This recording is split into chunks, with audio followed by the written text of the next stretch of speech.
Hello guys. As we are proceeding on to our next session, this is the introduction to mutual funds. I have looked upon the Google sites. I've talked to various startups. They gave me a data that mutual funds is the most sought after financial topic to be searched on Google as well. So many people wants to know what exactly is a mutual fund, how safe they are, and we keep on looking out the ads as well, right? Mutual funds, Sahi hai. So today I have chosen that topic. So let's get started. Before that, I just want to make a small appeal to you guys. So, from the Finance Club of IIT Madras, we have started this a small part on our side. So, we have started this financial literacy drive. What we used to do is like we used to go to small villages. Hello guys. As we are proceeding on to our next session. So, this is the introduction to mutual funds. Yeah, I have looked upon the Google sites. I've talked to various startups. They gave me a data that mutual funds is the most sought after financial topic to be searched on Google as well. So many people wants to know what exactly is a mutual fund, how safe Just a they second. are. This is to be some issue. And we keep on looking out the ads as well, right? Mutual funds, sahi hai. Yeah. So we'll start with that. So that's the small appeal that I wanted to make for the financial literacy drive topic. So let's get started. So in the financial literacy drive, what we are going to do Before is that, I just want want to to small make villages. a small appeal to you We guys. Talk about the So, financial literacy from the we finance inform them club of about IIT the Madras, basic post office. We have started the small bank schemes. You'd be surprised to know that many of these people part don't on even our know side. that they used to get. We some have started this, They used to get financial some amount literacy of drive. interest rate from the bank. What we used to deposits. do is like we used So, to go to. I just small want to appeal villages. you guys, So if you feel as anyone we are around proceeding you, on to you our can actually next session. So teach them a little this bit is about the the introduction post to office mutual scheme or funds. some or the I bank have insurance looked upon schemes, the Google sites. I've or talked to various even the startups. schemes which can be They beneficial give for me them. the government backed schemes better. We can play a small part and data that If you need mutual any funds is data the most of sought whatever after sort that the financial finance club topic will to be be searched on happy to Google as provide. well. We have So provided all many the people descriptions in the wants to know what exactly is a mutual fund, how in the description, YouTube description. so now we should Just a start second. our This is our session and we keep on looking out Yeah, the so, ads as well, right? what Mutual exactly fund is a mutual sahi hai. fund? Yeah.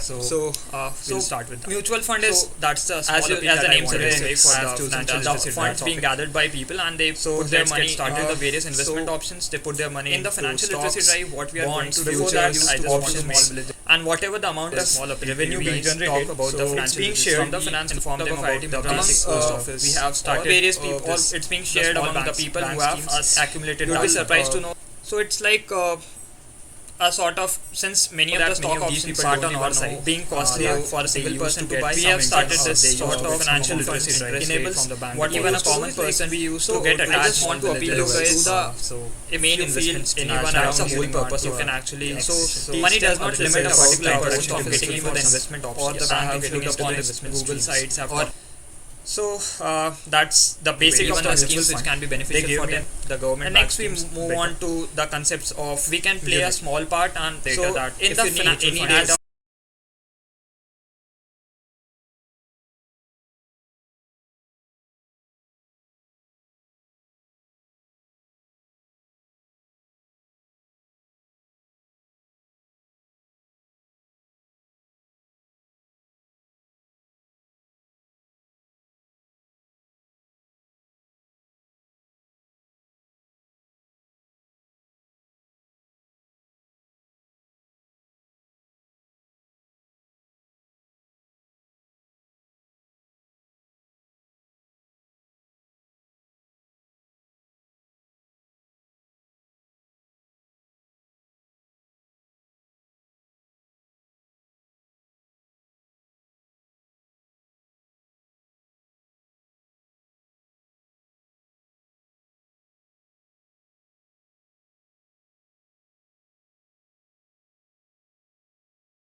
Yeah, is it sorted now?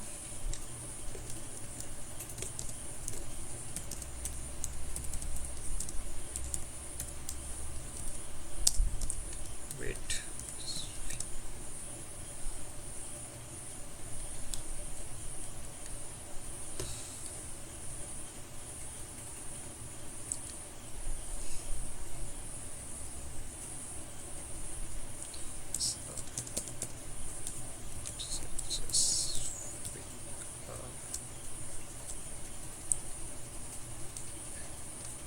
Hello. Hello.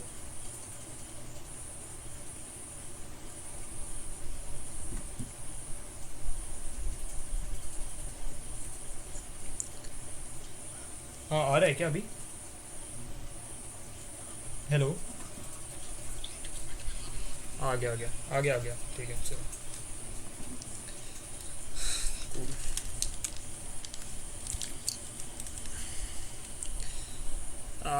So yes, shall I start from beginning? I'm just posting on a comment. Just have it look.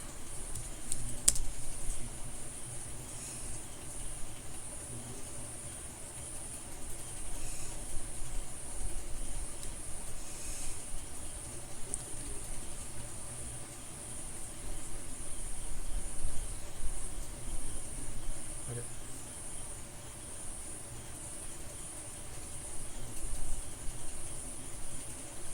Okay.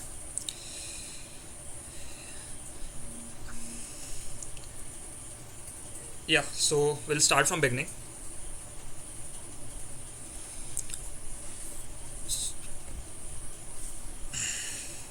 Yeah, so today's session we are gonna talk about introduction to mutual funds and how exactly they can be beneficial for you.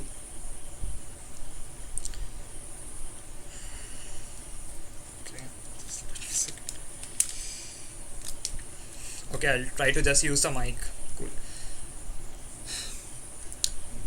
Yeah, so going from the forward again, I just want to appeal for the financial literacy drive. I just want to brief you guys that whenever you feel that a person who is not able to know about the basic post office schemes or bank insurance schemes, just try to brief him a little bit. Whatever the materials that you will be needing, we'll be able to provide. And we are starting a social campus ambassador program or social ambassador program. So we'll be giving out certificates and we'll be actually felicitating you. So if you guys seem to be interested in doing the financial literacy drive or just want to reach out to people to teach them a little bit about the importance of savings and how the savings can help them to achieve their future goals, that will be a great stuff. Cool then. Yeah, so again starting from the beginning, what exactly is a mutual fund? So mutual fund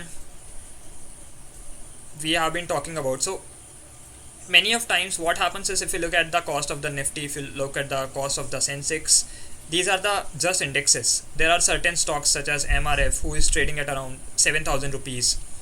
Most of the time people are not able to pool in that much amount of money just for the sake of investment into a single stock. So they don't want to put 15,000 rupees just to buy a single stock. What happens if the company goes down? They'll be losing a large proportion of their money. So the whole purpose of creating a mutual fund is to pool on more amount of people into the investment stream. What happens here is, like, there will be 100 people, 1,000 people. Some of the mutual funds may have million people as well who will be contributing money, and there will be a professional fund manager who will be utilizing all those funds in order to put in to various stock options, maybe options, futures, bonds. There can be different types of mutual funds. So in this we'll be trying to brief out on all those factors. So yeah, so moving on to the next slide. I hope the audio seems to be audible now. Cool. Then what exactly is the concept of unit? So in the last session I have talked about shares of why a company raises shares. It's a part of an ownership into the company. So unit is similar in functions to the share. Only thing is unit gives you an authority or a ownership of the portfolio that the fund is managing. So if the fund is having a pool of around 1,50,000 rupees, just a small amount, and one unit costs you around 1,500 rupees, maybe these are just a number. So you own a certain proportion of that fund, you own a certain proportion of that portfolio. So instead of owning a single stock, now you are owning a collection of stocks. So now just assume it as a basket of stocks of which you are owning a small proportion. So it's like a complete package of all the investment options which you can buy at a lower cost. So yeah, that's basically a concept of unit. Now the income earned, whatever the portfolio, whatever the group of stocks, options, bond, futures, whatever the revenue that is being generated, these profits or these revenues are being distributed to the unit holders. So whoever is holding that unit, they'll be those units or whatever the profits, they'll be distributed to those people. So it's just like a share, just how a company gains profit, or suppose it declares profit in a particular financial year, maybe then through dividends it will be divesting some amount of its profits to the shareholders. So it's like a reward of holding those portfolio or holding those shares. Since you have owned a small fraction of the portfolio, whatever the profit or loss the portfolio is going to make, you'll have to share it with the person, or you'll have to share with the mutual fund. So it's like it's like a game in which you have the probability of both winning and losing, but the probability of winning seems to be maximizing by a person who is professionally managing those funds. So instead of utilizing your own brain and putting the money analyzing the company, now someone else is professionally managing those funds for you. So this is some of the advantages which we'll be highlighting upon in the next slides. So what are the pluses of a mutual fund? So as I've earlier mentioned, that since you're having a small amount of money, you can't buy every single stock, you can't buy a lot of options. Technical limitations, intellectual limitations can also be a factor. You might not be knowing how to utilize each one of the security instruments in order to maximize your profit, how exactly to hedge some of the risks. So these are the multiple factors which you have to look upon. But as I've said, if you put all your eggs on different baskets, during a crash it's high likely that some of the eggs may survive. So this is the whole logic of diversifying your portfolio. That means if the risk are being divided, so if a particular sector suffers a risk, there'll be other sector who will be able to uplift it, so your entire portfolio won't suffer a major loss. Okay, so that's the major advantage of diversification. Now with a small amount of money you can't diversify your stocks a lot, because then you will be needing a large amount of portfolio or large amount of money. With the mutual fund you can always do that, because the people have pooled out money and they have been divided small units out of it. So now since multiple people have pooled out of money, the fund manager always has the opportunity to buy whatever the stocks, options, bond, futures that he may need in order to diversify your risk. So this is one of the most advantages of the mutual funds, and that's why many people go for it. The second thing is professional management. Not many of us are very familiar with the corporate world, how the companies function. There are certain segments, every company works in a different sector, right? So, and not many of us are even having a time to analyze a particular company thoroughly, with looking upon all the balance sheets and every other aspect to be looked upon. So what to do that for? What we can do it for is, we can always look a person who has experience in managing those funds, whose daily job is to look for the portfolios, whose daily job is to look for the company profiles, who meets with the management of the company. So these are certain advantages that you get when you try, or when you go for the mutual funds, that your fund is managed by a professional. The third is convenience and flexibility. The most important point, convenience. So you don't have to look upon your portfolio every day. The person will take risk of whatever the market ups and downs. You don't have to manage every single movement of those stocks. The fourth point, affordability. as I've already mentioned that some of the stocks seem to be very costly if you invest it alone, but if you pool it money and work together or buy the stocks together, it seems to be affordable. Now, mutual fund can also be termed to a when a group of people cooperate together and they pool out some amount of money. So now suppose for a single person the MRF stock seem to be costly for 7,000 rupees a single stock. If multiple people combine the amount, they can buy more number of stocks for MRF and they can share the profits as well. So now risk and returns are shared by multiple people, and it's not only a single person who is responsible for. That can also be taken as a sort of mutual fund, but that's not exactly what we are talking about here. Moving on to this liquidity. So mutual funds, not all, but most of them are highly liquid. So you can always, if you don't need them or if you want to sell them, you can always get a buyer standing away who is willing to buy it. So the more liquid means there's always a buyer who is willing to buy those stuff from you. So if something, there are certain stocks or there are certain bonds or there may be certain other investment options who are not as all liquid, so that when the need arises, if you want to sell them, you won't find a buyer or you have to sell the stocks at a lower price. Generally it happens in terms of real estate. If you have an urgency and you want to sell the real estate at a very urgent moment, then what will happen is you may not end up in a very profitable situation because you have to sell it. That's your urgency, and the person will take advantage of it because the real estate market is not very liquid. The fourth point is transparency. So mutual fund, what they do is like they declare whatever the portfolio they have been investing upon to the person, but the decisions being taken are taken alone. So you won't be taken into consideration while taking the investment decisions, but once the decisions have been taken, you'll always be told about whatever the investment decision that have been taken about. So that's how the main things is going to be. Yeah, so moving on to the next slide. The one more point is tax benefits. So there are some tax saving funds as well, because if you invest some amount of money in the public sector or the government funds, you'll be getting the leverage as tax benefits. So there are certain funds who are specifically designed for getting tax benefits. We'll be looking upon whatever the things, or you can always ask for the person if you are thinking for a tax benefit fund. The minuses are, as I mentioned here only, that it's transparent in the terms that you are able to know the decisions afterwards. Whatever the stocks have been taken, that will be told to you after the decision has been taken and you are not taken into consideration. So suppose once you invested in mutual fund and you won't be having any say on whatever the decision they are taking. That's how the whole purpose is.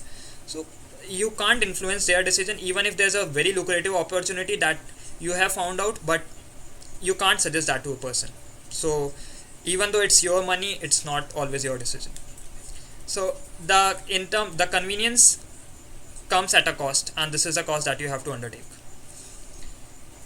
So these are some of the most common terms: open-ended firms, closed-ended firms, then redemption period, then net asset value. So just brief upon this redemption period and net asset value. So redemption period is you have invested some amount of money and you have bought some amount of units from those funds. If you are in a sense of need, then you can sell those units back to the firm and get some amount of money. That's what called redemption period. For open-ended firms, you can sell those units at any point. So suppose, just take it as an example, you bought something from a mall and you didn't like it, or you are in need of money. You can go back to the shop again and you can sell your product at any point of time. That's more or less like an open-ended firm. But just assume this as a fixed deposit, so that if you can assume it as a fixed deposit, what happens in fixed deposit, it's if you're in need of money, you have to wait for certain time, or the fixed deposit has a redemption period. So you'll be able to get your money back only after 5 years or 3 years or 1 year or whatever may the time period. So you cannot get your money at any time that you wish. There are other options for the closed-end firms that will look upon it. It's not like that once you got into it, you'll be able to get your money back only after 3 years, 5 years. There are other options available. You can always get your money back for both the firms, but these funds are decided in terms of, can you get your money back from the fund in which you have invested.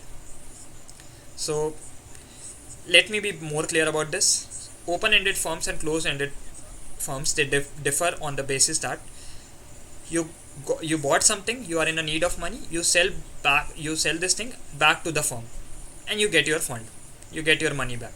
This is called open-ended fund. For the closed-end firm, if you bought something, you have to wait until it matures. So you can get your money back after 3 years, 5 years. So you cannot always sell your object or your unit back to the firm and get money out of it. It's depending upon the liquidity. They have been divided. So then again is the next net asset value. What it is, we'll look upon it. So net asset value is the formula here. So these are the fund asset, fund liabilities, number of units outstanding. So number of units outstanding means how many people are currently holding the unit of a particular fund. Fund asset is how much amount of money that the fund has invested upon. Fund liabilities is whatever the stock market price that have been gone down, or what are the losses that the fund has suffered regarding your portfolio. So this is how the net asset value, the net asset minus liabilities, the fund asset minus fund liabilities divided by total number of units outstanding. So net asset value is generally positive. Most of the cases it's positive and a high value. Net asset value has an implication in the terms. It's the price at which you can buy the unit. So that's the significance of it. We'll encounter upon it more as we go through the slides. We'll see how exactly the things work. So as I've just briefed a little bit, open-ended firms. So open-ended firms, they don't have any duration for redemption. You can get your money back at any time you wish from the fund. Just sell that unit back to the firm and get your money back. So they are more liquid. They can be sold and repurchased on a continuous basis. That's the whole point. What they offer? Liquidity. If you are in a need of money and if you have an open-ended fund, it's always helpful. What is a closed-ended fund? So I just one more thing I forgot to mention. Yeah. So what is open-ended? I call them the shares of portfolio. It's like they are highly liquid in terms as compared to the bonds, and they don't have a fixed redemption period. So you can relate somehow the open-ended funds to the shares of the portfolio. For the closed-ended funds, you can relate bonds of portfolio. They are not exactly what the function, but it's good thing to remember. So they have a fixed redemption period. It's generally 3 to 7 years. They are like a policy that you have put upon. So, but how exactly will you make money if you have invested upon some closed-ended funds and you need money? And they have been saying that you can't get your money back before 3 to 7 years. So you are in a sense of urgency and you want to get your money back. So what will you do in that case? This is sorted out by the secondary market. The secondary market offers you the opportunity to transfer your ownership. So you can't sell your funds or you can't sell your unit back to the mutual fund, but that doesn't mean that you cannot sell your fund back to the stock market. So just a second, guys. Hello. हाँ मैंने कर दिया.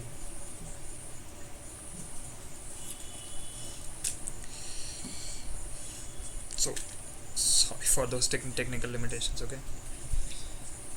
Yeah.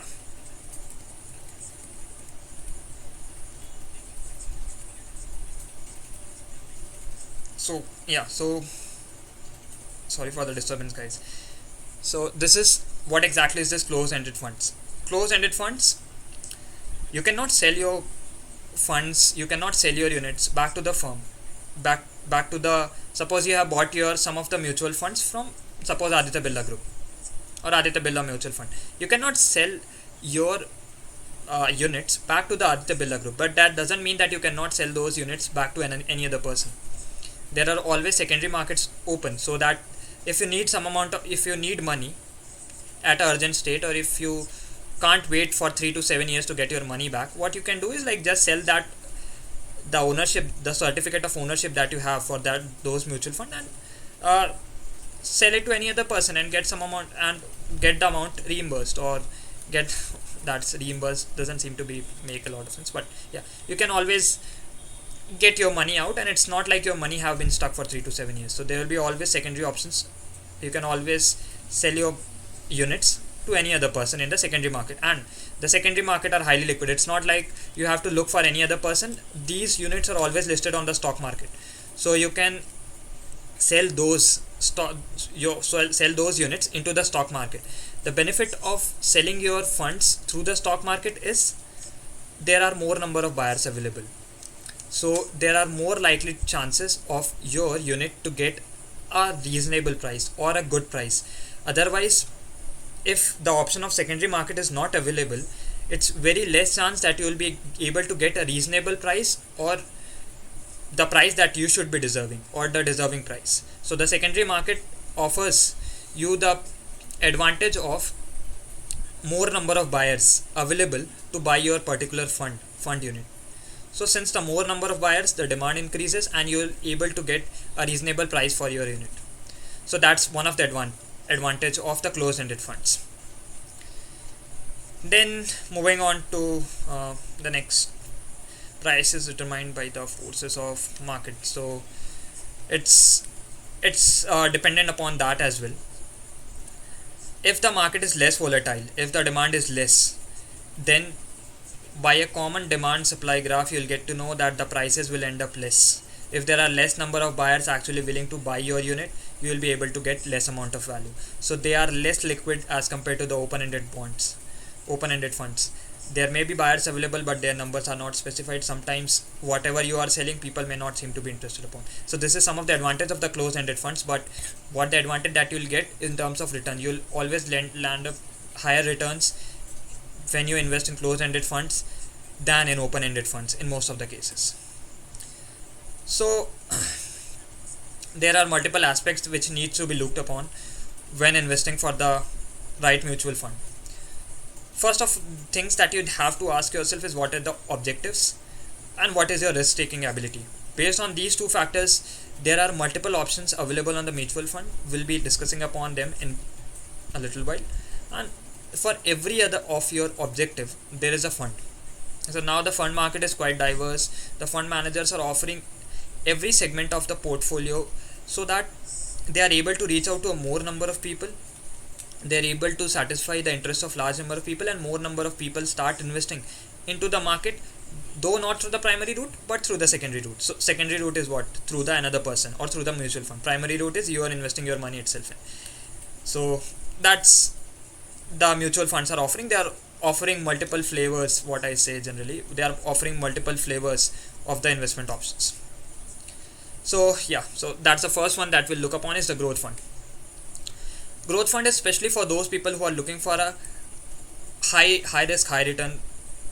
They have mentality. They have a high risk, high return mentality. They are looking for a high capital appreciation over the medium to long term. So they are not surprised, or they are not afraid of taking high risk. If they are getting high returns out of it, they'll be definitely investing upon that. So if you want your portfolio to grow by a large amount, or if you are not that risk aversive, if you are not too afraid of the risk, then these kind of funds are good for you. So I would personally not go for those growth funds, because sometimes the market is not at all, this market is affected by a large number of factors, and what happens is sometimes these risks that you have been taking are not worth of it. So that may be certain factors, but if you find a good opportunity, if you find that the market is going up, then growth funds are definitely a good option to consider upon, because they will give you for most of the time higher returns than any other mutual fund that you would be investing upon. How exactly will they able to do so? So as here I have written that they invest a major part of their portfolio in equities. So equities, as I have discussed earlier as well, they are the most rewarding options, or they are the most rewarding portfolio options. If any other person wants to generate a high amount of return from its investment, a large proportion of it would be a portfolio. There will be higher risk, but that also be rewarded by higher returns. So since growth funds invest majority of the money in buying equities, that helps us in generating large amount of returns. That's the whole concept of a growth fund. Moving on to the next slide, income funds. So income funds are something that invest in medium to long term debt instruments. Income funds, I'll just brief you upon a little bit. It's more or less like you might have heard of pension funds. So that you invest some amount of money either through SIP or on a regular basis, and you are able to secure your retirement life or something like that. So they are more or less like an investment funds in income funds. Rather than investing more on the equity side, they work more on ensuring a secure income and a less risky income. So what they do is like they used to buy on a debt instruments. Debt instruments means bonds, corporate bonds, they can be government bonds. You might have heard of US Treasury bills. The Indian government also issues some of the bonds. So now what is so special about debt than equity? In debt, you pay interest. Also, when a company goes bankrupt, the debt holders are paid before than the equity holders. So even in the case when the company goes bankrupt, since you are owning a debt, you will be able to get your money back in most of the cases because they'll be paid back first. So if you are an equity holder, if the company goes bankrupt, which generally doesn't, but in a worst case scenario, if the company goes bankrupt, you will be the last person to get your money because you shared the ownership, right? You shared the risk. But for a debt, it's like they have to pay back whatever the amount they have been able to generate through the selling of assets and all those, first to the debt guys from whom they have taken loans, and then they will pay to the equity guys. So debt is more secure if instrument, but it's penalized by lesser returns. So income funds works in a way they are more secure because they invest in debt. Apart from that, many of the companies, they generate coupons. The bonds generate coupons, so you'll be getting a small amount of money that the company is paying interest on the amount that it has borrowed. So since you have given a debt to a company, right, so they'll be paying an interest rate, generally 10%, 12%, 13%. So you will be able to generate a periodic interest income from the income funds. Rather than focusing on a growth of your fund, they'll be focusing more on the generating a fixed amount of income. That's the whole prospect of income funds. Less risky, regular income. If you are considering for that objective, income funds are the must have, or income funds are the things that you must look upon. Then these are the balance funds. These balance funds provide you the opportunity both for growth and regular income. So they sort of invest equal amounts in both in terms of debt as well as the equity. So it's not that you are only generating your money is only safe, but through the stock market you are also generating some amount of growth in your portfolio. So you are also getting a regular income and your amount of growth is also increasing. So it's sort of a balance between the interest funds and the growth funds. It seemed to be viable options. It's one of my favorite options because it combines the best aspect of both the options. So yeah, another thing, the net asset value of these schemes is less volatile as compared to pure equity funds.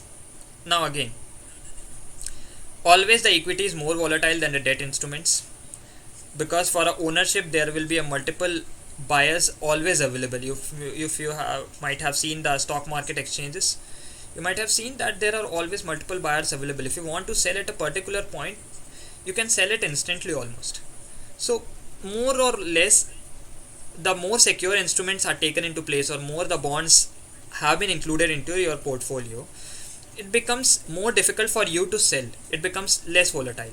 So that's the second line focuses upon. So balance fund is something if that will grow your money as well, and that will try to minimize your risk as well. Not as much as interest fund, but it will give you a good return to risk ratio. That's the important thing. Then money market fund. So money market fund has been introduced more recently as compared to any other funds. Money market fund, it's not very recent, but it's one of the greatest options for anyone to invest upon. So what they do is like they invest in highly liquid near term instruments. So highly liquid instruments, look, so I just want to focus on one more thing. If the financial instrument on which you are investing, if the financial option, stock, anything, if you want to invest, if it's a short term instrument, that means it gives a return in a short period of time, it's always more safer, because it's like in a short interval of time the risk of happening anything to a company is really less. That might be the case, but if you are looking for a just a second. हाँ बोलो. हाँ बोलो.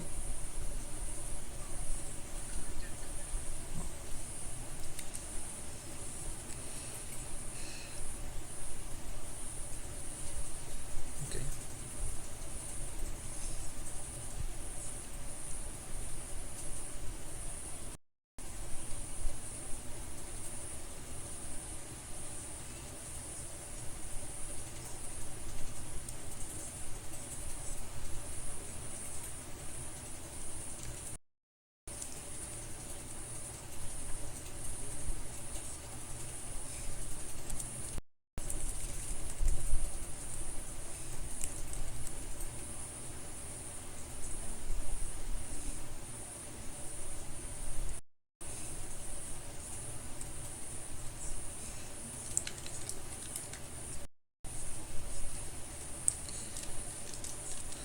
So it seems like the PPT is facing some issues. So maybe you guys might not have been able to see some of the things.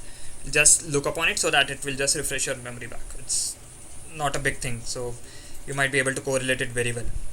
Cool. So yeah, so this is, I was just talking about how to select the right mutual fund. So now seems the PPT seems to be visible. Just a second. Is it? Just a second.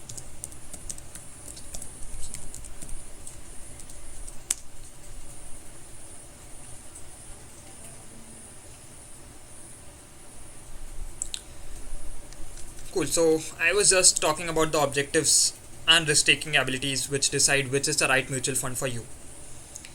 That is one of the things that we have been talking about. And just move on to, you'll be able to correlate it very quickly.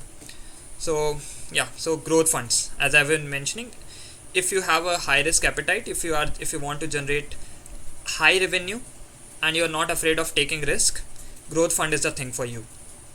Growth fund, they invest majority of their portfolios in equities, as you might be able to see.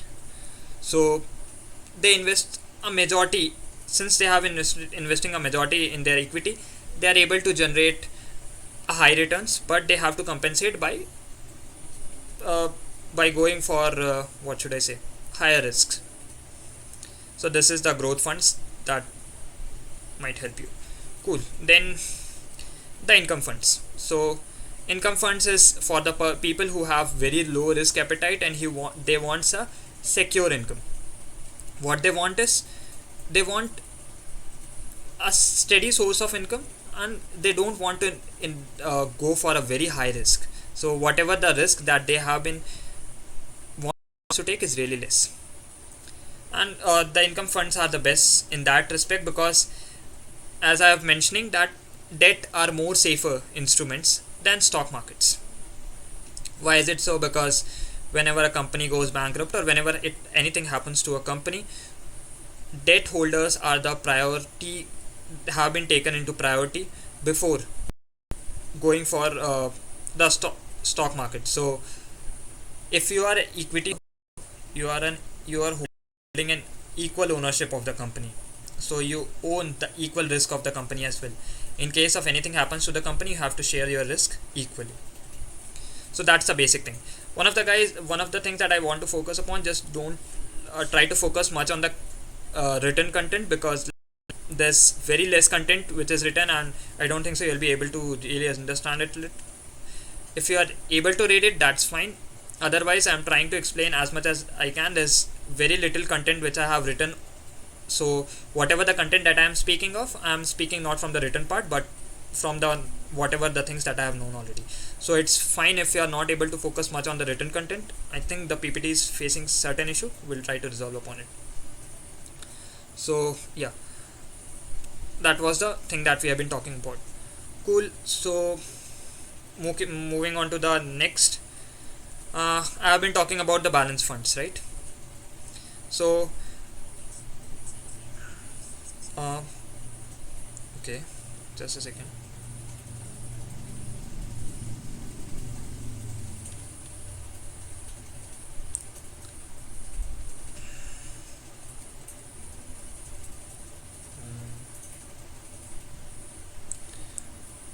Okay. Wait a second, guys. I'll just look upon the issue.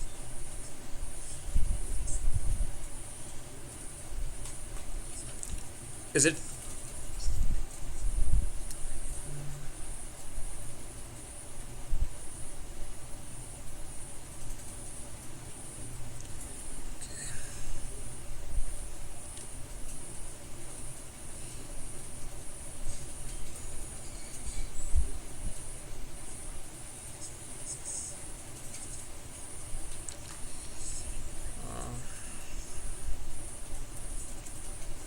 Wait a second, guys. We'll just try to address upon this issue of not changing the slides.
Uh, I think that will make sense even if the slides are hanging bit a lot, right?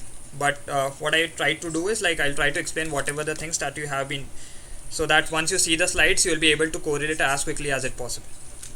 So yeah, we shall move on with the next slide.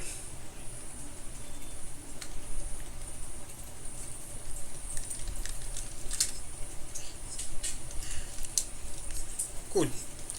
So we have been talking about income funds.